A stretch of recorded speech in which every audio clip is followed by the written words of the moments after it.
Bom dia, bom dia, bom dia, a paz do Senhor Jesus. Este é o dia que o Senhor fez, portanto nos alegremos e regozijemos nele. Glória a Deus por mais um dia, louvado seja o nome do Senhor. Hoje, dia 26 de junho de 2026, nós estamos com um devocional, nosso Café com Palavra, com o título Há um plano para você. Você não está na vida como uma folha levada pelo vento. Deus tem um plano para a sua vida. Deus tem um projeto para você estabelecer. Deus tem algo para você realizar nesta vida. Então, viva de tal maneira que o plano de Deus se cumpra na sua vida. Nós chegamos no capítulo 9 do livro de Esdras. Nós vamos ver exatamente essa questão que Deus tem um plano. E quando nós nos afastamos desse plano, nós corremos o risco de cairmos no erro e perdermos a nossa direção. Bom dia, Aninha. Paz do Senhor Jesus. Glória a Deus. Louvado seja o nome do Senhor para sempre. Então, o capítulo 9 de Esdras, ele é talvez o capítulo mais importante de todo o livro de Esdras. Até aqui, nós vimos a história do retorno, com os primeiros que retornaram com Zorobabel e com Jesua. Depois nós vimos o segundo retorno, que foi esse segundo retorno que voltaram com Esdras. E agora no capítulo de número 9, nós vemos que Esdras, ele, depois dos 3 dias de descanso, bom dia, irmã Rose, a paz do Senhor. Depois dos 3 dias de descanso, depois que eles fizeram os holocaustos e as ofertas ao Senhor, Esdras está ali e vem falar com ele os príncipes, alguns remanescentes, alguns sacerdotes que se manteram fiéis, alguns príncipes. E eles chegam para Esdras e dizem: olha, Esdras, é o seguinte, sacerdote, o povo de Israel e os sacerdotes e os levitas não se separaram dos povos dessa terra, dos cananeus, dos heteus, dos ferezeus, dos jebuseus, dos amonitas, dos moabitas, dos egípcios e dos amorreus. E eles tomaram para si as suas filhas como esposas. Versículo 1 e 2 do capítulo 9, eles dizem isso para Esdras. Quando Esdras ouve isso, ele fica atônito, ele fica perplexo, e ele fica muito, muito, muito desolado e triste. Ele fica tão triste, ele fica tão desolado, ele fica tão atônito, que ele arranca os cabelos da sua cabeça, arranca os cabelos da sua barba, rasga as suas vestes de fora e de dentro, ou seja, a túnica e a veste que estava por baixo da túnica, ele rasga tudo em sinal de flagelo e de humilhação diante do Senhor. Esdras 9 nos ensina sobre o peso do pecado e a intercessão e a necessidade de pureza espiritual. Diante da desobediência do povo, Esdras não aponta os dedos, ele não diz assim: por que vocês fizeram isso? Não, ele também não se isenta. Quando ele vai orar, ele confessa o pecado do povo como sendo o seu próprio pecado. Ele se identifica com o erro daquele povo, e ele confessa o pecado e clama, implora pela graça e pela misericórdia de Deus. E eu tirei alguns pontos aqui para nós meditarmos no capítulo 9 de Esdras. O primeiro ponto é identificação com o erro e a intercessão. Esdras, ele não aponta, ele não julga, ele não fica num pedestal. Porque eu e a minha família somos santos. Porque a minha família temos não sei quantos anos de evangelho. Porque eu e a minha família, como eu vejo alguns pastores aí, líderes de grandes ministérios fazerem. Esdras não faz isso. Esdras, pelo contrário, rasga as suas vestes, arranca os cabelos da cabeça, arranca os cabelos da barba e ora ao Senhor dizendo: os nossos pecados se multiplicaram, mas inclui a si mesmo a culpa da nação. Ele diz: os nossos pecados se multiplicaram, nós estamos num estado de miséria. Em vez de julgar os erros da sociedade e da igreja com superioridade, a gente tem que orar com empatia, assumindo uma postura de quebrantamento, de intercessão pelos pecados das nossas comunidades. Nós não somos melhores do que aqueles que pecam.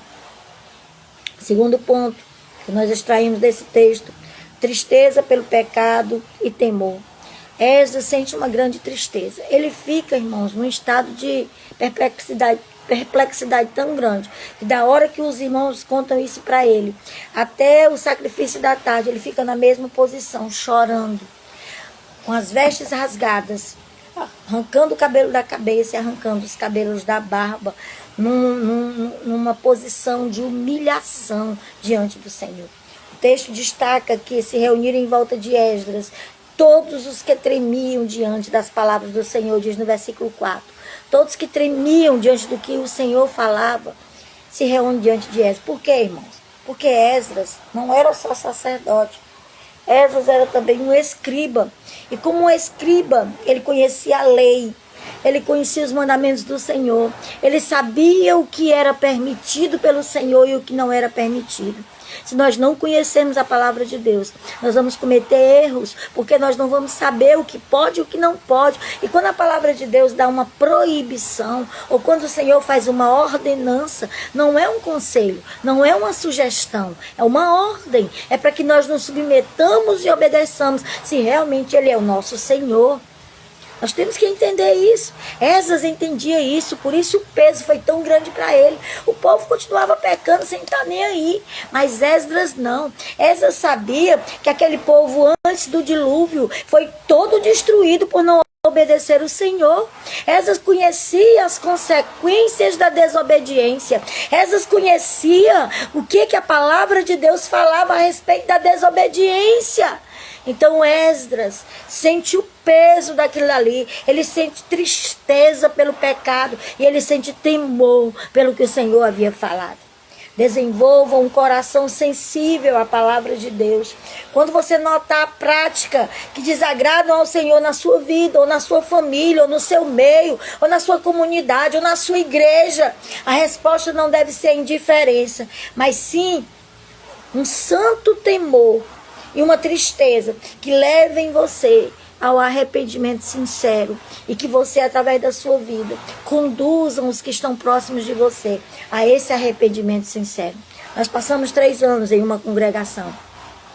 E durante esses 3 anos que nós tivemos à frente dessa congregação, pastoreando essa congregação, nós pregamos. O que o Senhor nos mandou pregar ali, nós pregamos. E nós pregamos sobre alguns posicionamentos de pecados que haviam ali dentro daquela igreja. Infelizmente, muitos preferiram continuar com seus pecados, mas a palavra foi ensinada.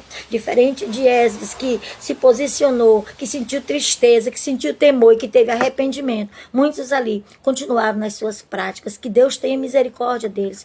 Deus sabe que quando nós pregávamos, não era julgando, não era em cima de um pedestal, mas era nos identificando, sabendo que o salário do pecado é a morte.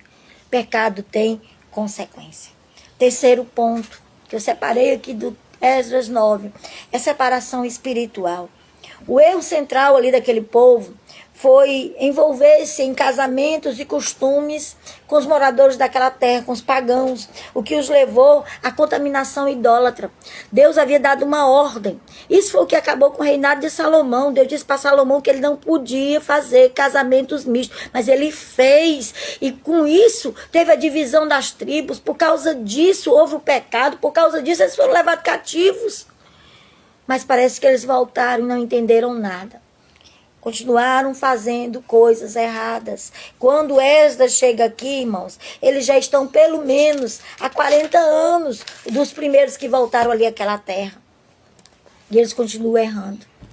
No contexto odierno, ou seja, nesse tempo de hoje, nesse tempo moderno, isso se aplica a nós quanto a guardar a nossa fé e evitar julgos desiguais. Quando a Bíblia diz que a gente não deve casar com alguém que não professa a mesma fé que nós, é por causa disso, para evitar um julgo desigual. Essas mulheres que os israelitas fizeram casamento, trouxeram seus deuses, as suas idolatrias. Do mesmo jeito, os israelitas que casaram com as filhas delas lá, ou que deram os filhos para se casar com as filhas delas lá nas outras terras, também começaram a absorver o mal, o pecado, aquilo que Deus havia condenado, aquilo que Deus tinha dito. Se existe uma coisa que o Senhor não faz, é dividir a sua glória com ninguém.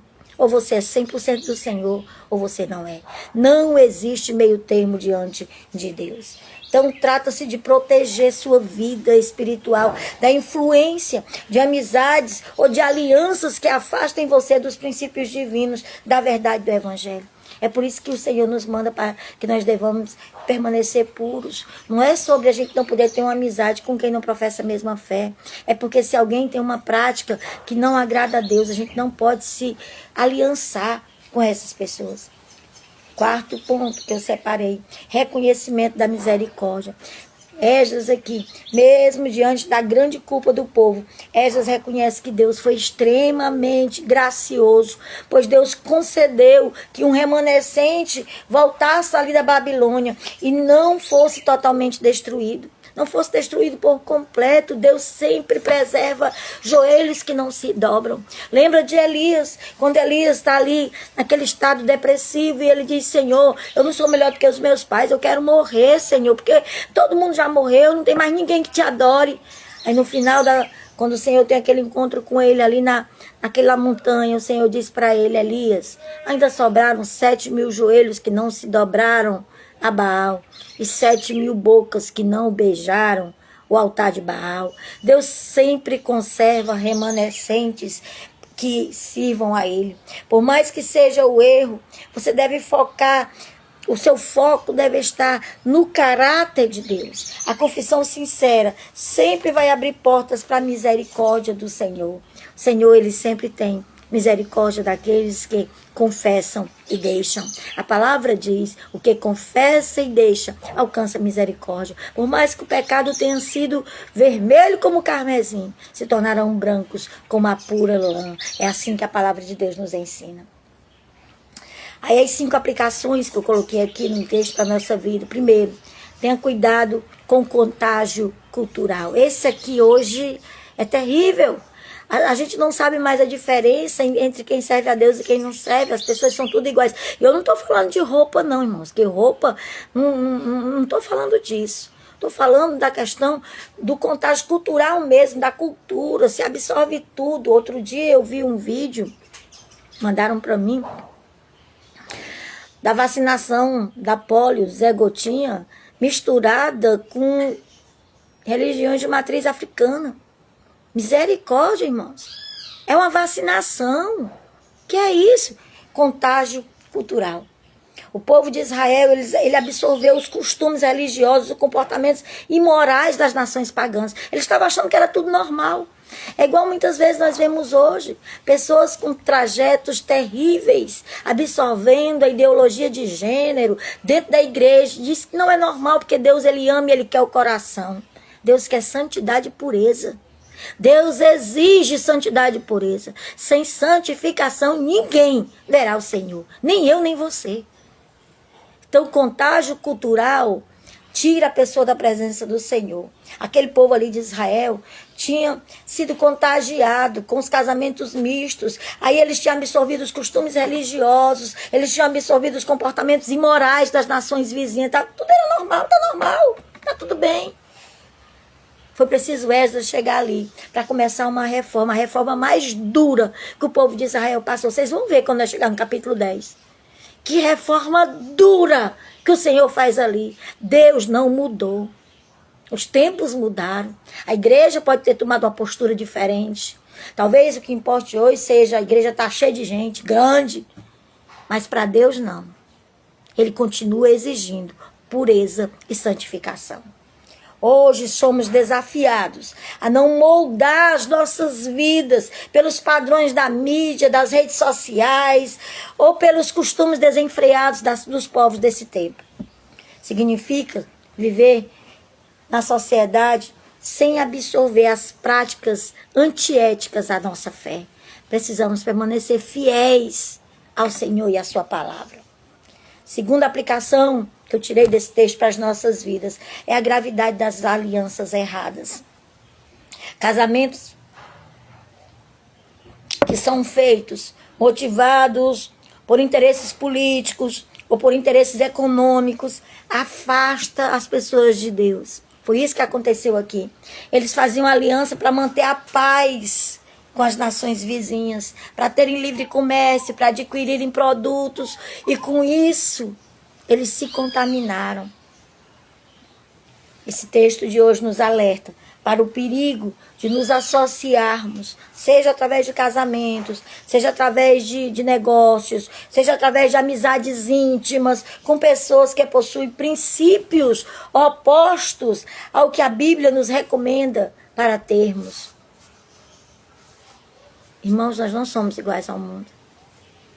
Jesus disse: eu vos chamei para que vades e dê fruto, e o vosso fruto permaneça, a fim de tudo quanto pedirdes em meu nome, eu vos conceda. Existe uma exigência do Senhor. Nós temos que dar frutos, e os frutos têm que ser os quê? Jesus continua e diz: vade, pois, e deem frutos dignos de arrependimento.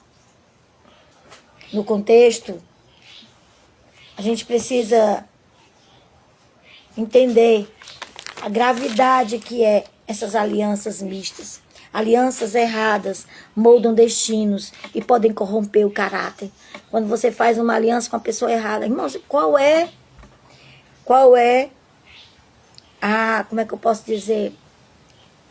Esqueci, me fugiu a palavra agora, mas que tipo de relacionamento a luz pode ter com as trevas? Me responda. Responda para você mesmo. Analise o seu coração. Alianças erradas moldam destino e podem corromper o caráter. Empatia, terceira aplicação desse texto. Empatia na intercessão. A liderança, nossa liderança, ela deve ser servidora. Esdras chorou e confessou o pecado do povo como se fosse o pecado dele. Esdras não estava nem ali, irmãos. Ele ainda continuava na Babilônia, servindo a Deus na Babilônia. Ele tinha acabado de chegar, estava com 3 dias que ele tinha chegado. Mas ele confessou o pecado daquele povo. Quando ele soube o que estava acontecendo, quando ele soube o que o povo estava fazendo, ele confessa como sendo dele: Senhor, nós pecamos contra ti. Um líder responsável, um líder que serve, ele combate o individualismo.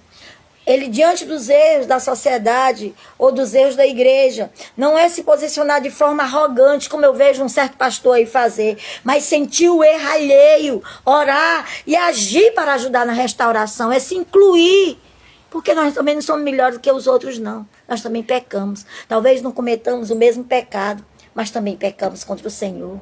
Esdras reconhece isso. Ele diz: nós pecamos contra ti, Senhor, mas tenha misericórdia de nós. Ele se inclui, ele tem empatia com aquele povo. Quarta aplicação do texto: consciência que os nossos pecados têm consequência. Nós precisamos ter consciência disso. Paulo, escrevendo aos Gálatas, diz: o que o homem plantar, certamente colherá. Se nós semearmos corrupção, nós colheremos na carne corrupção. Pecado tem consequência. A gente tem que ter consciência disso. Esdras reconhece que o sofrimento que aquele povo passou, que eles foram levados para a Babilônia como escravos, passaram 70 anos lá cativos, foi consequência das próprias escolhas erradas feitas por eles. Ele reconhece e ele desmistifica a ideia de que escolhas morais não importam. É como eu disse agora há pouco. Hoje nós vivemos numa época em que diz: não tem problema não, porque o Senhor, Ele nos ama incondicionalmente. Irmãos, escolhas erradas têm consequências. Escolhas morais importam sim. Deus exige de nós integridade. Integridade gera proteção e paz. Escolhas baseadas na quebra de princípios geram crises emocionais, familiares e espirituais ao longo do tempo. Nós não podemos quebrar princípio. Deus não quebra. Jesus, ele quebrava costumes, mas os princípios estabelecidos na lei jamais. Princípios não se quebra. A gente tem que guardar o que a palavra de Deus nos diz que a gente tem que guardar. Guarda o teu coração para que ninguém tome a tua coroa. Permanece fiel, porque se não permanecer fiel, tu não vai subir. Essa é uma realidade bíblica. Quinto princípio de aplicação para a nossa vida. Nós devemos valorizar a graça divina. A graça é de graça, foi pela graça. mas não foi de graça. Teve um preço. Então valorize essa graça. Custou o preço do sangue de Jesus. Esdras lembra que Deus deu um remanescente. E com isso ele deu uma oportunidade de recomeço. Esdras reconhece que eles só estão ali pela graça e misericórdia de Deus. Porque o Senhor é bom e a sua misericórdia dura para sempre. Mostra que o arrependimento sincero abre portas para novos começos. Se você praticou alguma coisa que você sabe que não agradou a Deus, confesse ao Senhor, tenha um arrependimento genuíno e alcance do Senhor a misericórdia. Mesmo quando erramos, coletivo ou individualmente, quando nós reconhecemos a falha honestamente, nos reaproximamos da graça e da restauração de Deus. O Senhor, Ele tem prazer em nos perdoar. Ele não quer que nós pereçamos com o mundo. Quando Paulo fala da Santa Ceia, ele diz: examine-se, pois, o homem a si mesmo. Porque ele diz: porque se nós nos examinássemos a nós mesmos, se nós nos julgássemos a nós mesmos, não seríamos julgados pelo Senhor. Mas quando somos julgados pelo Senhor, somos julgados para que não venhamos a perecer com o mundo. Que hoje nós possamos fazer uma análise sincera da nossa consciência, da nossa vida. E se existir, fazer como disse o salmista Davi no Salmo 139. Senhor, sonda-me. Sonda-me, Senhor. E vê se há em mim algum caminho mau. E guia-me pelo caminho eterno. Aleluia. Glória seja dada ao nome do Senhor. Esse foi o capítulo 9 de Esdras. Nós só vamos concluir terça-feira o capítulo de número 10. Portanto, não perca o devocional de terça-feira. Não sei qual será o horário, não sei como é que vai ser, porque eu vou estar com o meu Emanuel. Mas eu sei que vai ser uma bênção. Então, para a gente concluir esse livro que foi extraordinário para a minha vida, e tenho certeza que para a vida de vocês. O capítulo 10 de Esdras é para a gente ler chorando. É para a gente ler clamando a Deus por misericórdia. Tamanho é o peso do capítulo de número 10. E hoje o capítulo de número 9 nos ensinou muitas coisas, que as nossas escolhas têm consequências, mas que Deus é bom e tem prazer em nos perdoar, e Ele sempre nos dá a oportunidade de um recomeço. Vamos para o nosso devocional de hoje, né? Há um plano para você.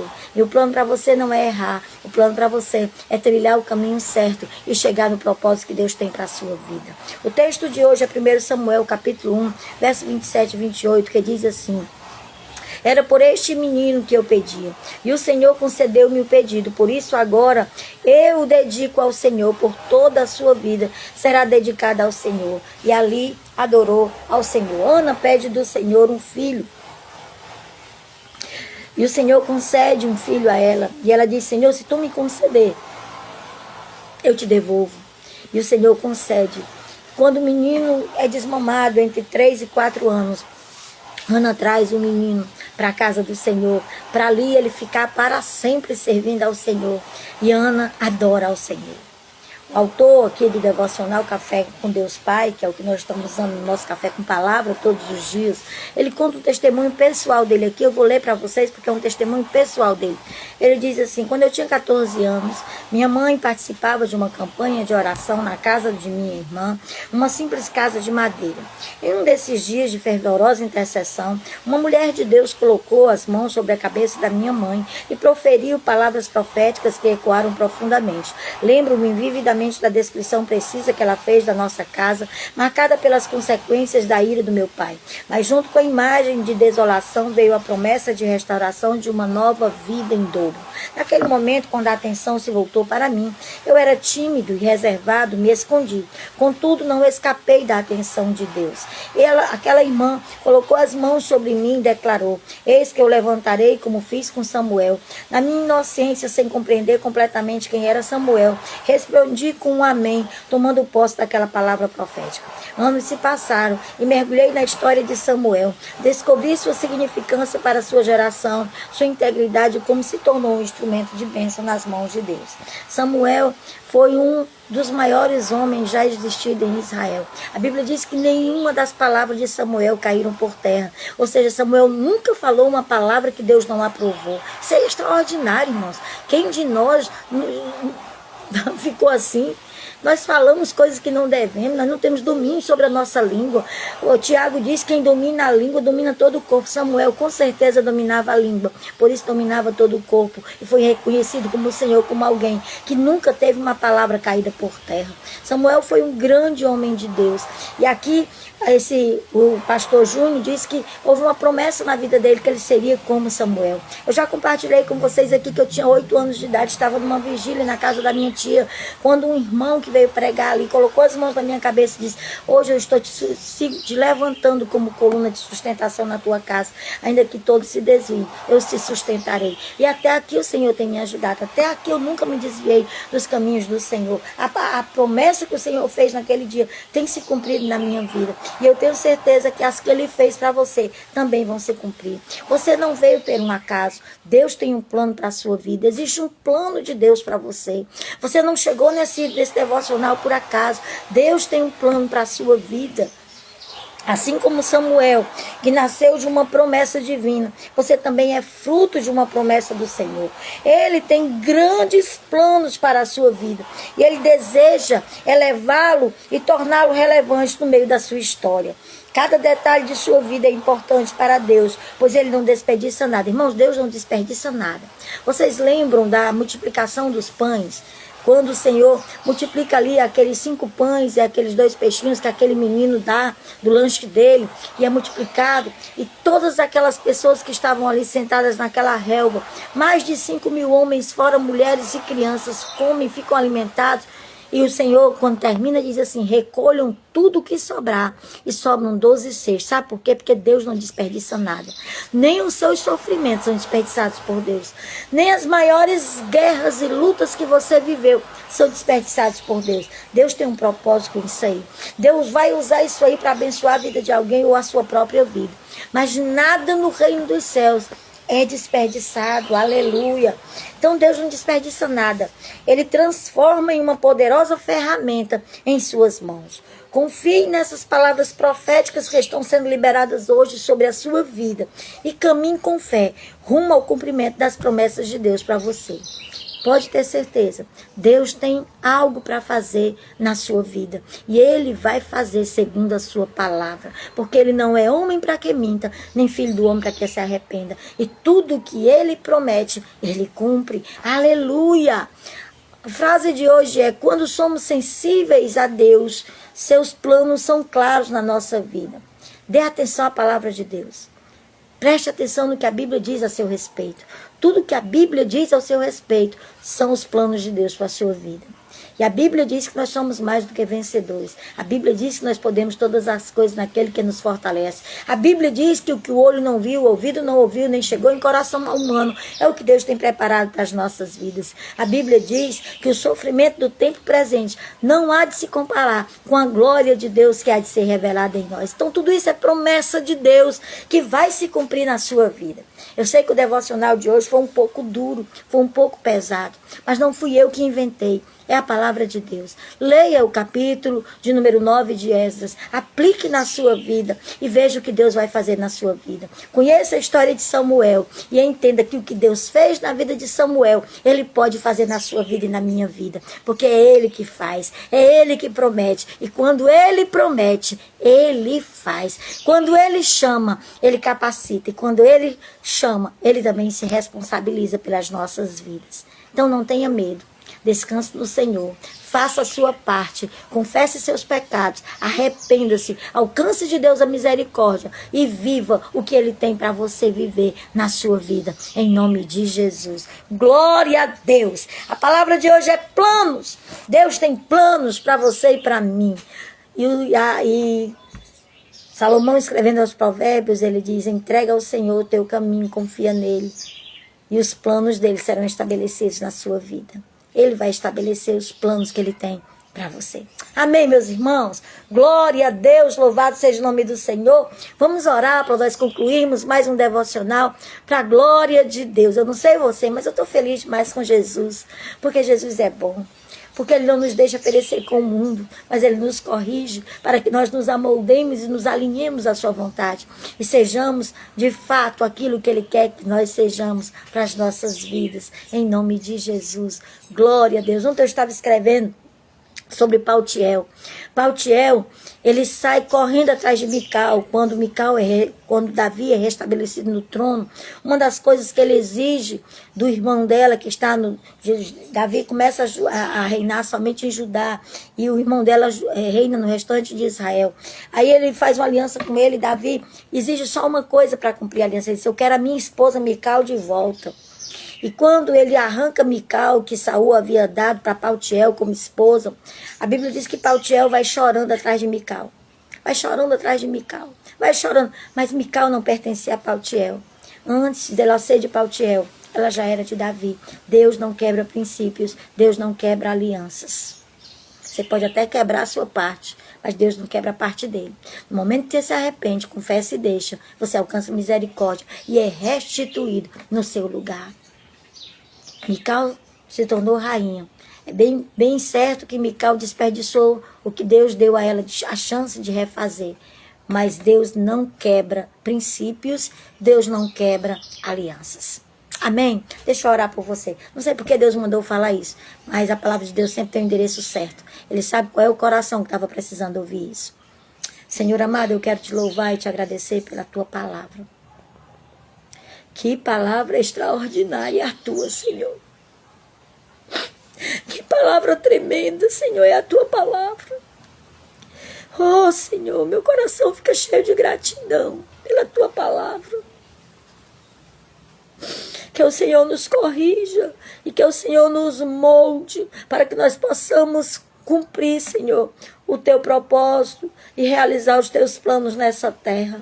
Abençoa, Jesus, em teu nome, cada um dos que estão aqui ao vivo e aqueles que ainda vão assistir.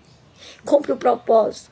Não deixe que nós sejamos como Paltiel, correndo atrás de uma aliança que não é nossa, de um sonho que não é nosso, de uma promessa que não é nossa, de um plano que não é nosso. Mas que nós sejamos como Davi, que cumpriu os teus propósitos e os teus planos, Senhor, foram estabelecidos na vida dele. Que nós sejamos, Senhor, como Jesus, que viveu aquilo que tu determinou para ele até o fim, mesmo custando a sua própria vida.